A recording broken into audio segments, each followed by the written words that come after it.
এখন জনজাতি গাঁৱত আছোঁ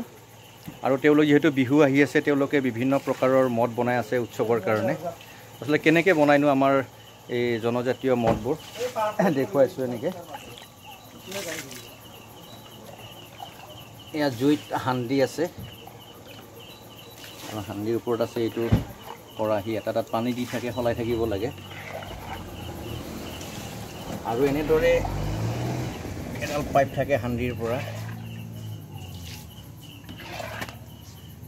তাৰ পৰা এনেকৈ টুপ টুপকৈ পৰি থাকে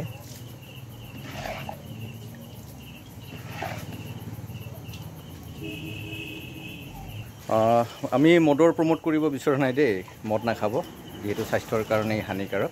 কিন্তু কেনেকৈ বনায় আমাৰ মদবিলাক মোৰ লগত এজন বন্ধু আছে কবি ভাইটি তেওঁলোকৰো এটা জনগোষ্ঠী আছে আমাৰ অসমৰ অন্যতম বৃহত্তম জনগোষ্ঠী মিচিং জনগোষ্ঠী তোমালোকৰ কেনেকৈ বনায় আপং বা ছাই মদটো আপংটো বনাবলৈ আচলতে আপং আৰু ছাই মদ দুইবিধ পদ্ধতিটো একেই হয়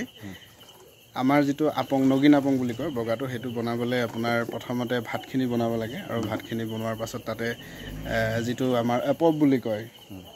অসমীয়া যিটো বাখৰ বুলি কয় সেই বাখৰ লাৰুটো গুড়ি কৰি সানি দিয়া হয় যিটো বাখৰ লাৰুত আপোনাৰ 100 এবিধমান বনৌষধ থাকে মানিমুনি কঁঠালৰ পাত আপোনাৰ বিহ লঙনি এনেকুৱাকৈ ধৰি বন জালুক ইটো সিটো বহুতো তাৰমানে দ্ৰব্য থাকে সেইখিনি খুন্দি পিঠাগুড়িৰ লগত খুন্দি আপোনাৰ লাৰু এবিধ বনাই থয় আৰু এই লাৰুটো তাত গুড়ি কৰি দিয়ে আৰু ছাই মদটো যিটো আমাৰ পৰ আপং বুলি কয় সেই পৰ আপংবিধ বনোৱা পদ্ধতিটো একেই পৰ আপং ভাতখিনি বনোৱাৰ পাছত ভাতৰ ওপৰতে তুঁহগুড়ি পুৰি ছাই কৰে সেই ছাইখিনি তাত দিয়ে আৰু লগতে সেই একেই বাখৰে তাত ইউজ কৰে আৰু মিনিমাম এতিয়া গৰম দিনত আপোনাৰ 10 দিনমানৰ পৰা খাব পাৰি ছাই আপংটো বহুত দিন লাগে পকিবলৈ ঔষধি গুণ আছে নেকি ছাই মদ ঔষধি গুণ আছে যিহেতু আমি যিবিলাক বনৌষধ ব্যৱহাৰ কৰোঁ বেমাৰ ভাল হ'বৰ কাৰণে সেইখিনিয়ে থাকে কিন্তু অতিমাত্ৰা তাত বনৌষধ আৰু তাত যিখিনি মানে মিক্স হোৱাৰ কাৰণে গোটেইখিনি ৰিয়েকশ্যন কৰে সেই ৰিয়েকশ্যনটো কৰি এটা মিঠা ৰিমৰিমীয়া নিচা এটা কৰে যদি আমি পৰিমিত বেছিকৈ খালে নিচা হ'ব ক্ষতি কৰিব আৰু কমকৈ যদি আমি ডেইলি এবাটি বা দুবাটিও খাব পাৰোঁ আমাৰ শৰীৰ ঠিকে থাকে আৰু আমাৰ প্ৰেচাব খুব মানে খোলোচা হয় এয়া নয়নে ক'লে মিচিং জনগোষ্ঠীৰ আপং আৰু পৌৰ আপং ছাই মদ ছাই মদ বনোৱাৰ পদ্ধতিটো কিন্তু চৰকাৰে যদিও মদৰ উভৈনদী কৰি দিছে আমি এইটো বিচৰা নাই মদৰ দোকানবিলাক সোনকালে বন্ধ হ'ব লাগে এটি কবিতা গাইছোঁ যিহেতু এখন গাঁৱত আছোঁ জনজাতীয় গাঁৱত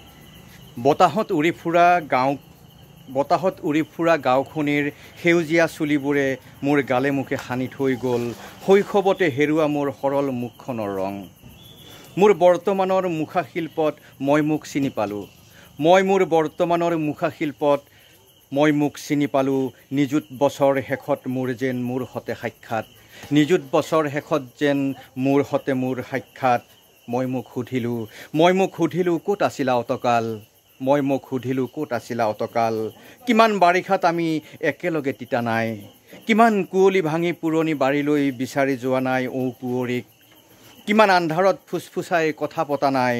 চুমনিৰ তলত খোৱা নাই এটা চুমা ক'ত আছিলা অতকাল মোৰ পৰা দূৰৈত বিচাৰিলে জানো উভতি যাব পাৰি মুখা খুলি মুখৰ সন্ধানত কেতিয়াবা আমি নিজকে লগ পাবলৈ পাহৰি যাওঁ নিজৰ সৈতে কথা পাতিবলৈ পাহৰি যাওঁ আৰু এখন মুখা পিন্ধি থাকিবলগীয়া হয় প্ৰায়ে সেই মুখাখন কেতিয়াবা এনেদৰে সহজ সৰল মানুহৰ ওচৰলৈ আহিলে সহজ সৰল গাঁওবোৰলৈ আহিলে আমি মুখাখন আমি খুলি নিজৰ সৈতে মুখামুখি হোৱাৰ এটা সুযোগ পাওঁ মোৰ লগত ভৱেশ আছে আজিলৈ সামৰিছোঁ আশা কৰোঁ সকলোৱে কেতিয়াবা নিজৰ সৈতে মুখামুখি হ'ব ভাল লাগিব নিজক বিচাৰি পাব আৰু নিজক সুধিব ক'ত আছিলা অতকাল ধন্যবাদ শুভৰাত্ৰি